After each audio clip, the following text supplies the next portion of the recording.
I think I'm still in a bit of shock and denial, frankly. That's Glenn Close, live on CNN yesterday, calling in from Germany from the set of the upcoming Hunger Games movie, grappling with the news that the natural co-star Robert Redford had passed away at the age of 89.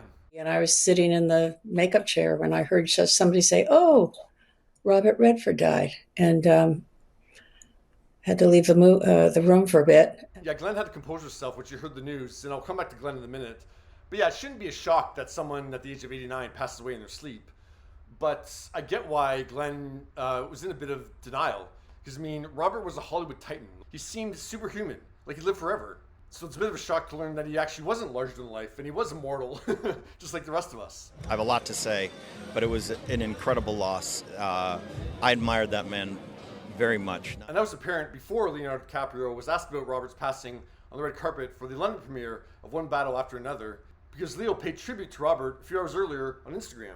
Leo mostly uses his Instagram to promote his environmental causes, but yeah, in a rare move, he posted a photo of Robert and wrote, "Actor, activist, passionate environmentalist, and champion of the arts, his unwavering commitment to protecting our planet and inspiring change matched his immense talent. His impact will endure for generations to come."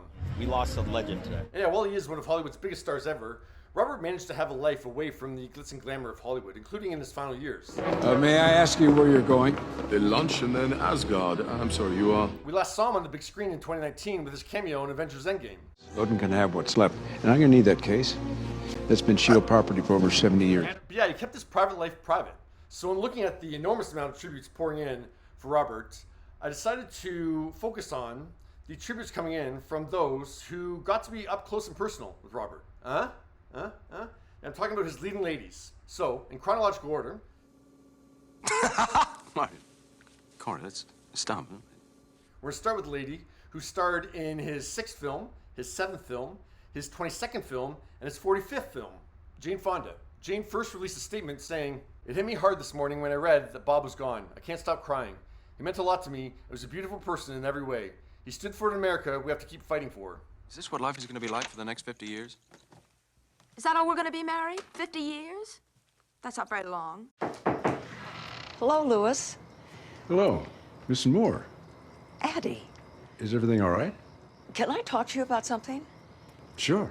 Then Jane posted a shot from Our Souls at Night and wrote, "He revolutionized independent filmmaking and made us swoon in so many movies. I'm very sad today. Cried all morning. But luckily I can think back on so many joyful, laugh-filled moments when his practical jokes would crack me up. I feel so lucky to have made one of his first big movies with him, Barefoot in the Park. I fell madly in love with him on that one. And his last, the aforementioned Souls at Night."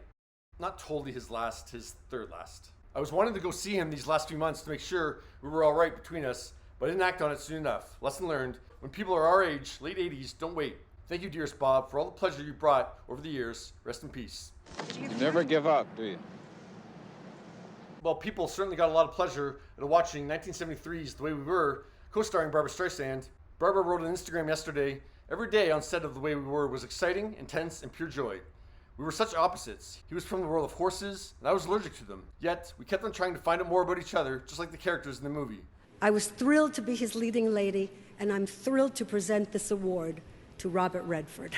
Bob was charismatic, intelligent, intense, always interesting, and one of the finest actors ever. The last time I saw him, when he came to lunch, we discussed art and decided to send each other our first drawings. He was one of a kind, and I'm so grateful to have had the opportunity to work with him. Then it was in 1984 when Glenn had the opportunity to work with him on The Natural. He was a great friend. You know, I believe we have two lives. What do you mean? He was a soulmate.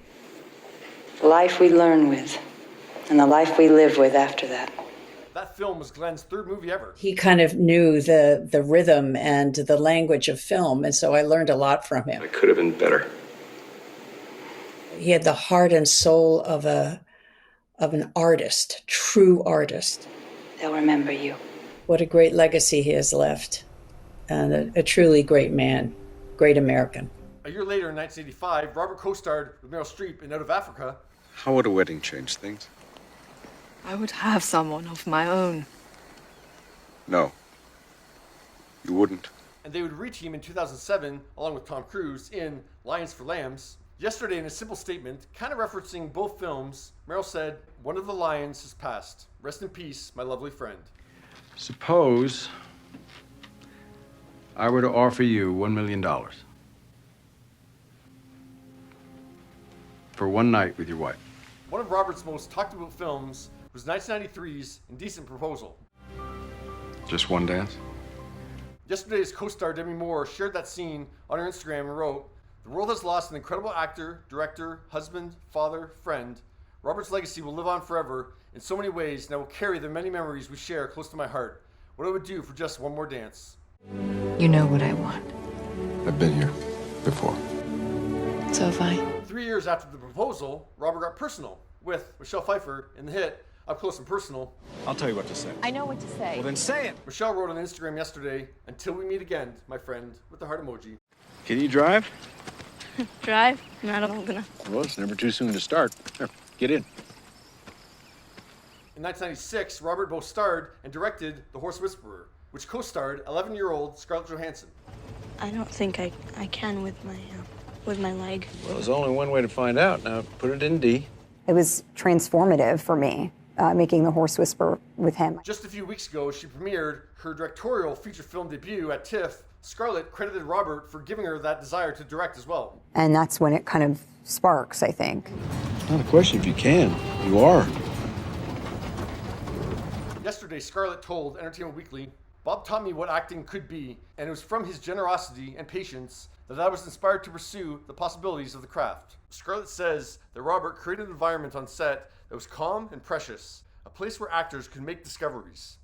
I was getting so much more from him as an actor. He was so supportive. Every day before each scene, he would take the time to sit with me and walk me through all the beats that led my character up until that particular point in the story. No matter the reality of the day's rush, I always felt he had all the time in the world for our work.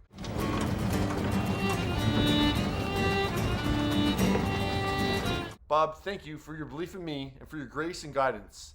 You inspired so many artists, me included, to go deeper, to stay present, to push creative boundaries, and to explore further, and for that, we're forever grateful. We were talking earlier about Robert Redford. You have any thoughts? On The View yesterday, Robin Wright remembered her co-star in 2001's The Last Castle. Do I intimidate you? Intimidate me. That's the downside of having a yes sir, no sir military father, but I tried not to be that. You weren't a father at all. And her director for 2010's The Conspirator. What an icon. I mean, and look at all he did for society, environment, Sundance. Yes. His iconic films that he directed. And he was a true movie star. Yes, When we call movie star, he was. Did she say driving? It's a ranch. She's 11. I know. 2005 was when Robert worked on An Unfinished Life with Jennifer Lopez. Jennifer posted some shots on her social media, adding the heart emoji, and then she wrote, "Heartbroken to hear of Robert Redford's passing. Working with him on Unfinished Life was such a gift. His kindness, wisdom, and artistry touched everyone around him and will for generations to come." What else you been teaching her? I don't know enough to know what to teach a girl. And while Julianne Moore was never actually one of Robert's leading ladies, which is a damn shame she wasn't, she certainly wishes that she was. So she wrote on Instagram, "He was the first movie star that I ever loved. My sister sent me this photo this morning from Sundance. It was very hard for me to behave normally in his presence. Rest in peace, Robert Redford. We will all miss you." Yeah, we certainly will. And it's so cool to see someone as big as Julianne fangirling over somebody. Tells you just what level of movie star Robert Redford was. And yeah, Robert certainly entertained us with his movies while he was here. And people will continue to be enthralled by All the President's Men, Spy Game, Butch Cassidy and Sundance Kid, the list goes on and on. But beyond his acting, with the creation of the Sundance Film Festival, Robert created a forum where artists could get their work made and seen. Trying to put something back into an industry that's been good to me. And of course, Sundance is a manifestation of that. And that institution will continue. So in a way, Robert's life and legacy will remain unfinished. Rest in peace, Robert Redford. In an industry that is labeled as selfish and self-serving, he was a man who put his money and his life into what he believed in, which was giving back and giving new voices to young artists.